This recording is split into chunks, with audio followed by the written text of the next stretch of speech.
ថ្មិចបើកឥឡូវគឺដល់រដូវដកដន្លងទៀត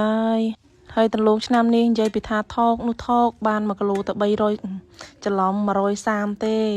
តាមពិតទៅដន្លងនេះខ្ញុំក៏មិនចង់ដកដែរព្រោះថាតម្លៃវាថោកពេកប៉ុន្តែដោយសារតែកលែងដែលខ្ញុំដាំនេះគឺទំនាបយើងត្រូវដកខែវស្សាបើយើងមិនថាយើងមិនដកទេទុកវាក៏វាកាន់តែរលួយវាខូចអស់លឺដើមអញ្ចឹងហើយតម្លៃថោកថ្លៃយ៉ាងណាក៏នៅតែដកដែរបើមិនជាថាយើងទុកវាក៏កាន់តែខាតលឺដើមចុះហើយមានតែសម្រាប់ចិត្តថា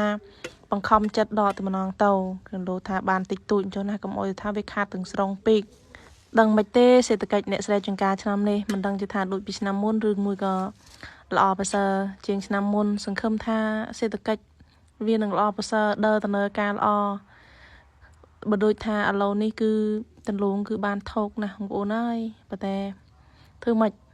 បើថាយើងមិនដកទៅក៏វារលួយអស់ប៉ុន្តែខ្ញុំអត់បានដកអាកន្លែងគូកទេ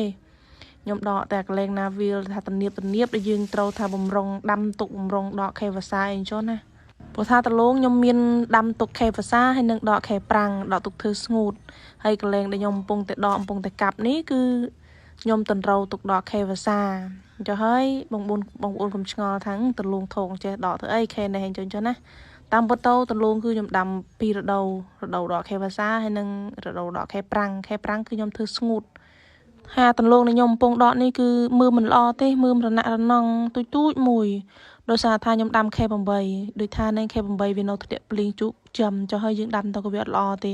ទោះបីដើមវាល្អក៏មើលវាអត់បានច្រើនទេមើលវាអត់ល្អទេរតៈរាវទេវរន្តៈរន្តង់ចេះអេបងប្អូនអើយ